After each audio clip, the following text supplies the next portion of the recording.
So, line kate kakra, kate yentino. Me say twaso, me sign twaso. 1 Corinthians chapter 14. Can you 1 na do 10 no? 10. Kasafo from asem na yehwe. Se kasafo from no, obia no nya. Ana se enye obia. Verse 10, 1 Corinthians chapter 14, verse number 10. Ose kasafo do bebre. Patro ti hayi. Kasafo do bebre. Na wo ewiase nanso emu biara ni ho a wonte ase kasa hodo bebre wo biase nanso emu biara ni ho a wonte ase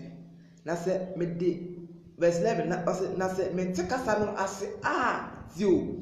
kasa na wo kan se me te ase se me te kasa no ase mebu de okasa ne se opportunity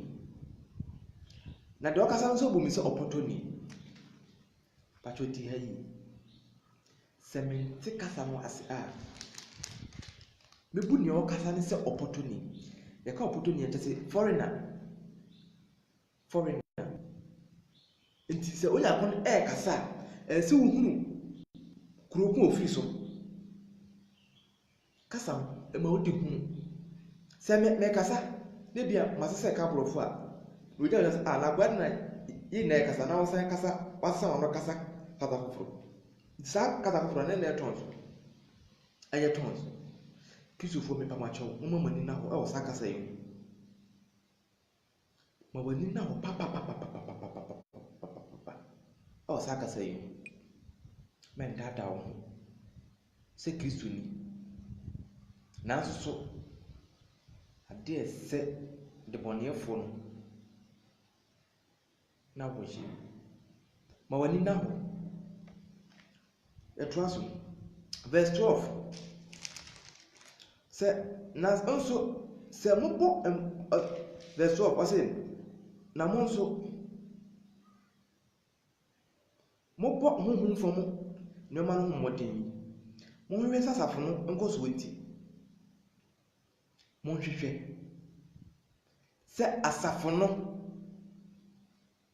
nkoso wenti mo hwehwe se asafo no enkoso nti pacho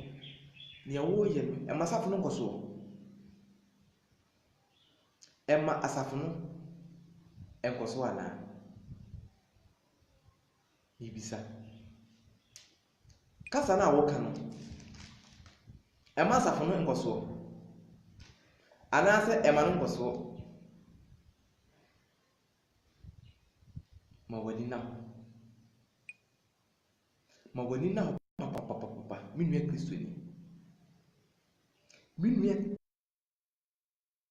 Kristo ni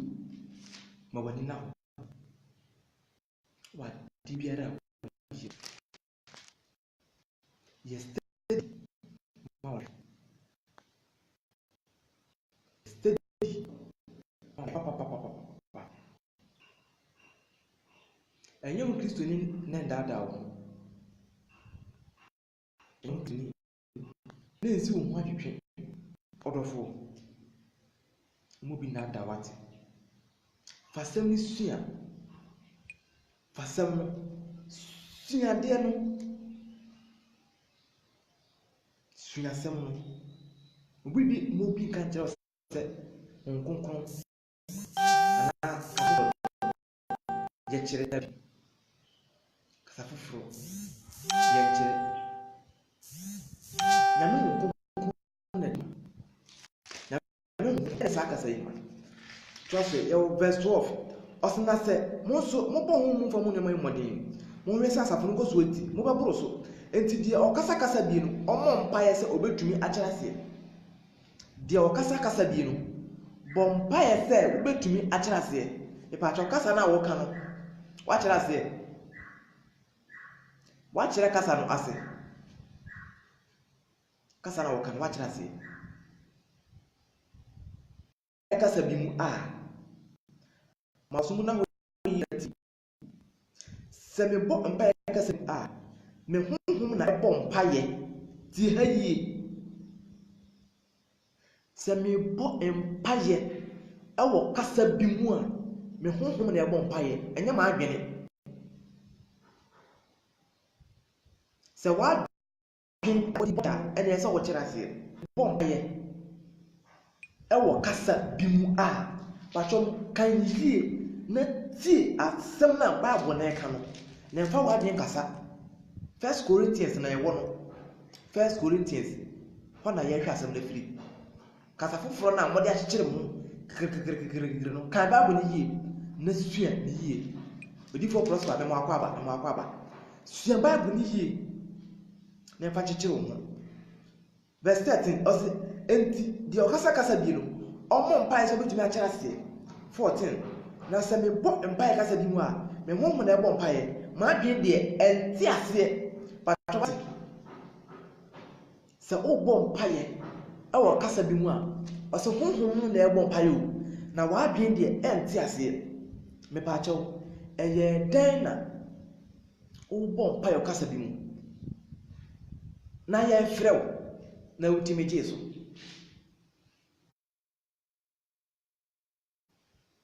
yɛmfrɛ wo wotumi gye so paakyɛw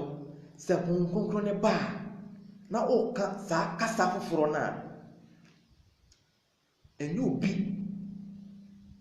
ɛnyɛ obi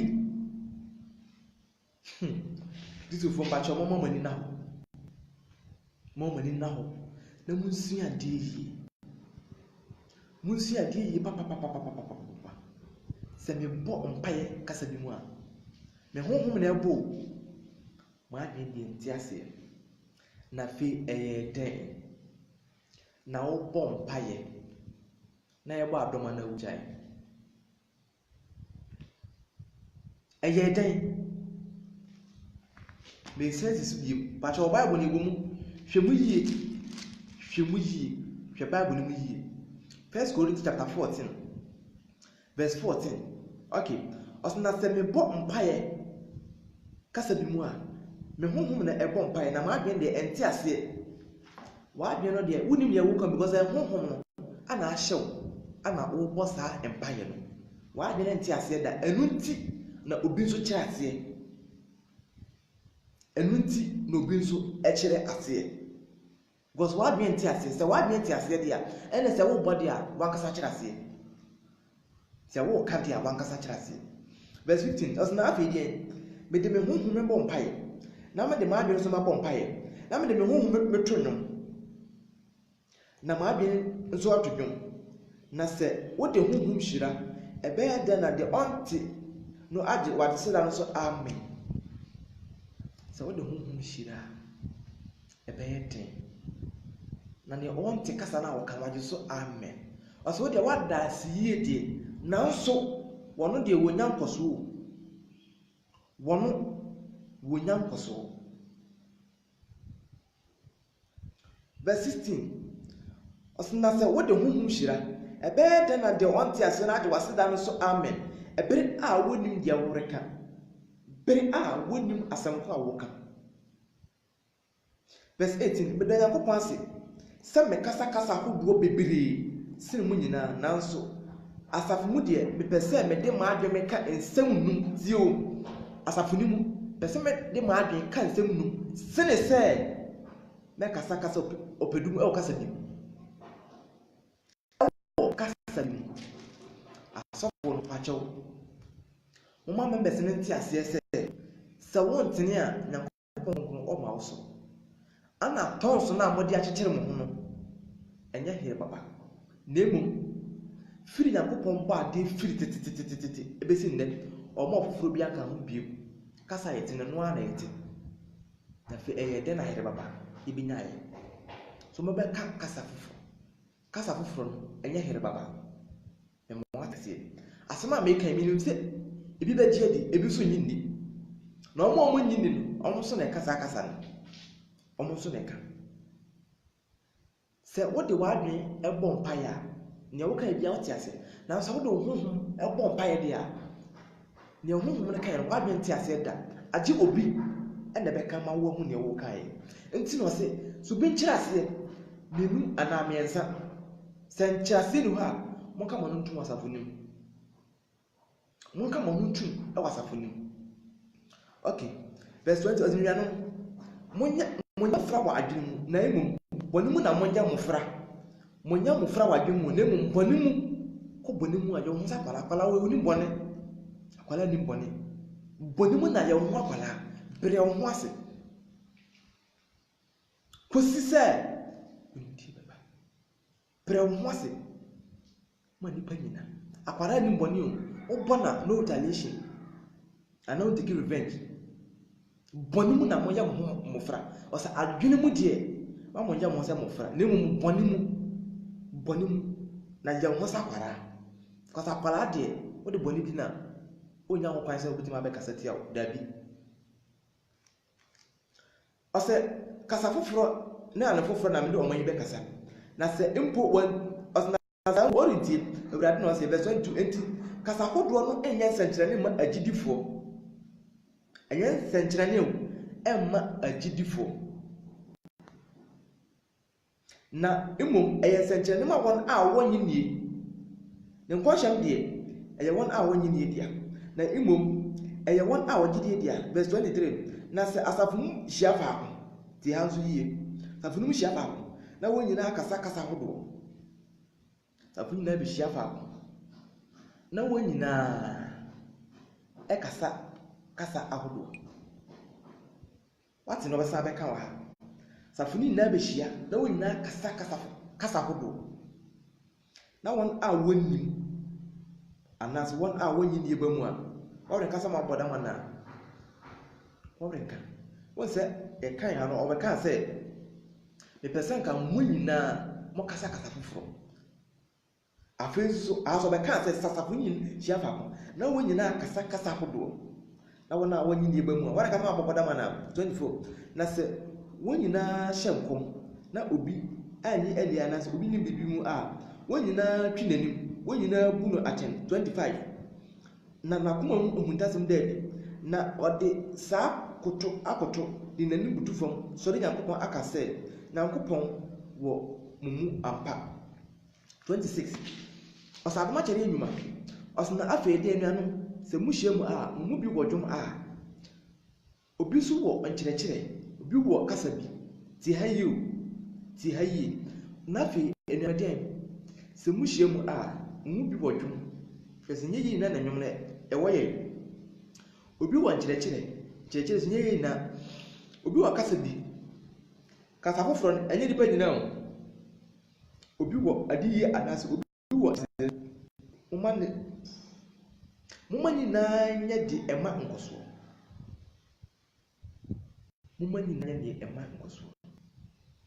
so kasa bi na kasa bi manonya enipa baanu tio atraso abasa na wonka no maako na onipa baako enkyere ase pacho wasapo mu kasa bi ewo ho na adan na ye obi ma ne kyere ase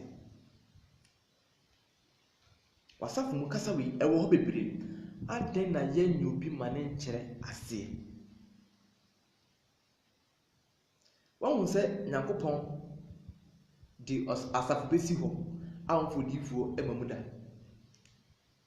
ose asafo eni suadi hu asafo asafo wiye ese nya ni suadi hu asafo ni se nyankopon de ho obi oka ka ko ba odi ne o kira ase so ba afa ede na wa asore nkwa waje aboso ana wo kire member se ne mu sifa kasa fofo eyede asofo pacho me nya sofo ni mu miye osempakani osofo ne ti asore evangelist omo ti asore no omo evangelist omo ti asore no ana se omo ko evangelist asore no omo di omo kukuye du because evangelist there ono obubom osofo de wokrokro na so evangelist egu asore enti no ono ko ka asem no eto amanfo so anso ma sakra abeye asafo no mu ma evangelist bia no so ko evangelist asori a so nya ko no just wo tun ho si ho se oni Nyankopon ne egu esuma ko biye because asem de pem sana asempaka adwuma ne ti ba so fo ne die wo krokro kasa kira nto boase na ho barase mu ba ye no de ye hwe to ye evangelist so ye stubborn men ka wi as stubborn me ma asem na so ka ensura ma ne bi e beba sene TV ejina mu sene TV ejina mu Jean-Jean 1 Corinthians chapter 12 1 Corinthians chapter 12 verse 4 ose na adoma chede no ahodo adoma chede egu ahodo nanso hunkro no ara hunkro ba ko no ni na leza yuma ni na osum nyuma no bi ye di bi ye sambaka bi ye no to ayaresa bebere nanso ewurade kro no nanso ewurade kro no ara ana yewo osna dwumadi no su gu ahodo dwumadi no egu mu ahodo bebere nanso Yakobon kro na di dwumadi mo obi nyansa senka pacho nyansa senka ose omo obi nso nyansa senka omo obi nyansa senka entinye onkonkro ni nanso be cartons dabi nyani nso be cartons dabi akiso for that chom gidigidi dabi yes ayete obi nso wo manu nimdie senka se na honhom kro no arape ya honhom ne pe no de ma wo nya ne wo pe ya honhom no pe a obetumi aye ebia me so mpaka ni me koyo difu a ebia na amfo sika na meje di akodi ntro ti na honhom no pe no de ma me se menye enya ne wo enya ne me pe na ntwusu ye dabi ne ohwe obetumi aye no de abere se ne honhom no kro no arape verse 9 the foforo so wo ma no gidie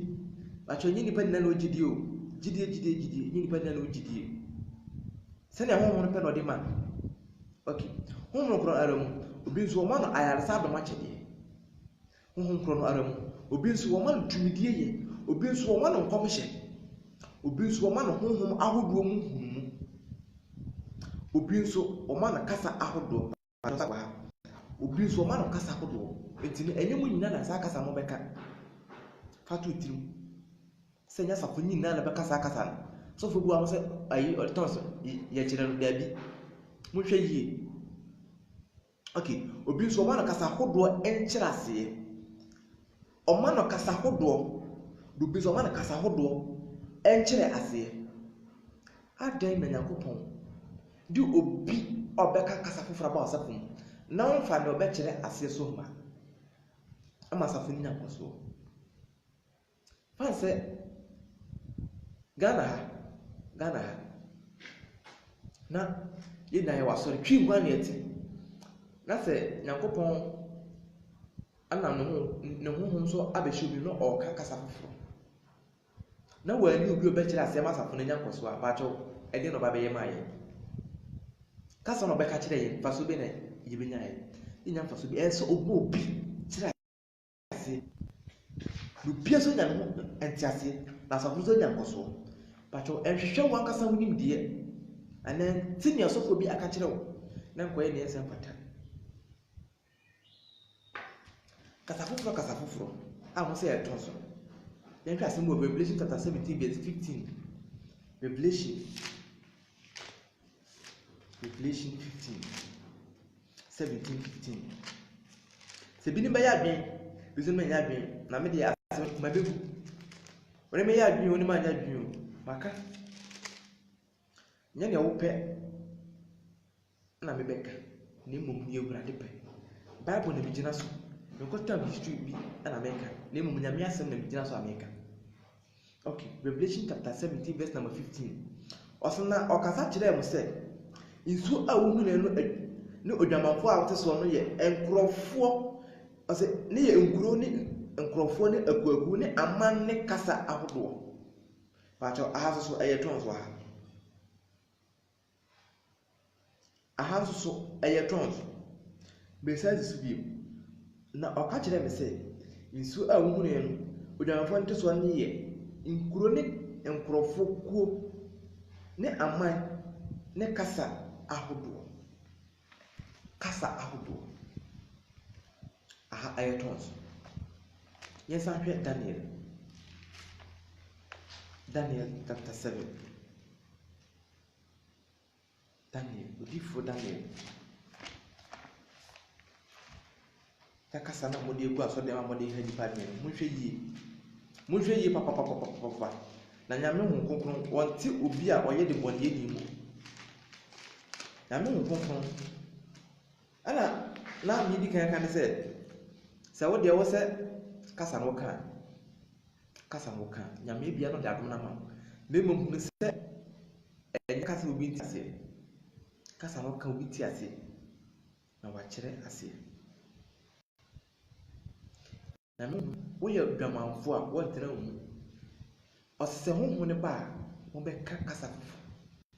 patwa honhom na ɛbɛma wo aka wo ɛnyɛ wo na bɛfiri mu aka nti sɛ honhom ɔkɔ a ka hu sɛ ɔnya kasa ne ma ɔde bɛkɔ na afei ɛdɛ na honhom kronkron no afiri wo mu ɔkɔdi bɔne bɛfiri mu na afei woka saa kasa no ɛfiri he sɛ obi hyɛ nkɔmmɔ a nyame wɔ bi yɛ odiyifoɔ a ɛyɛ honhom ne ba ansa wɔnya vision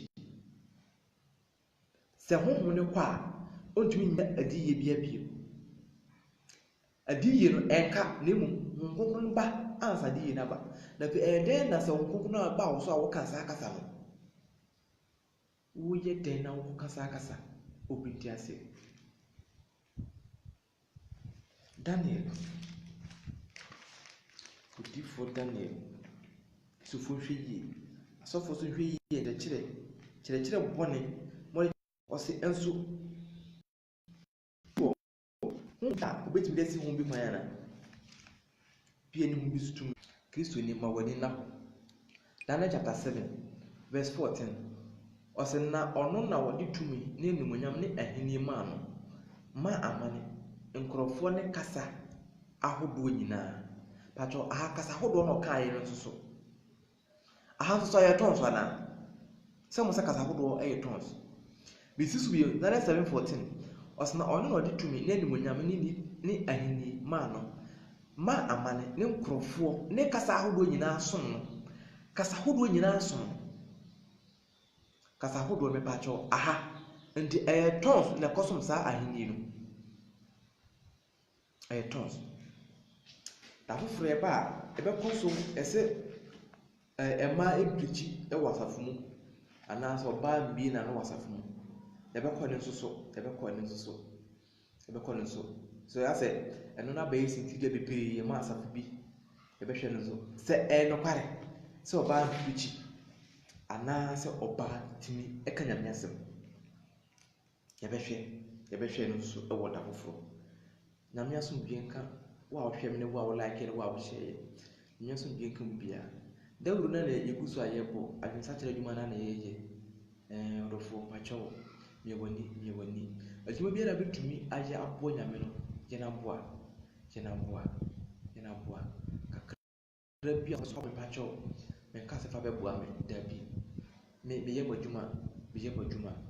pakyɛw wo sika nhia me asɛm na mɛka kyerɛ no na bɛdi so no ɛna wodi so a bɛboa me sika nhia me adwuma na yɛyɛ ɛnyɛ sika nti na yɛyɛ sɛ sika nti na yɛyɛ deɛ a anka pakyɛw anka mente ha mesrɛ wo na mmom mo a mogyinagyina kwan ma gyegye sika no mepirikyi gye sika no monkae na mohunu sɛ makatua na mogye no nyankopɔn ne akatua bi ade ma mo moyɛ a na mɔka sɛ mode kɔbɔ nyanka ne akunafoɔ sɛ nka ade ɛsi wɔ n'ani asopɛn so ɔmokɔtɔ asase mo bɛdi ntorɔ ebi na nka ɛsi mo pɛ so ankɛyɛ kɔbɔ nyanka ade na wo ankasa wo fam sɛ nkɔyɛ adwuma na mfa bi nkɔmmɔ na mu nyankopɔn di na wɔdidi na ade akɔmmɔ na medi ho na wodididi wɔyɛ bi akɔmmɔ so fa wo nsa yɛ adwuma fa wo nsa ɛyɛ dwumaden wate wadwene nya nyankopɔn hyira ɔnyɛ wo kɛseɛ ana mo bɛsi da foforɔ so yɛbɛsan toa so nyame asomdwe nka obi biara bye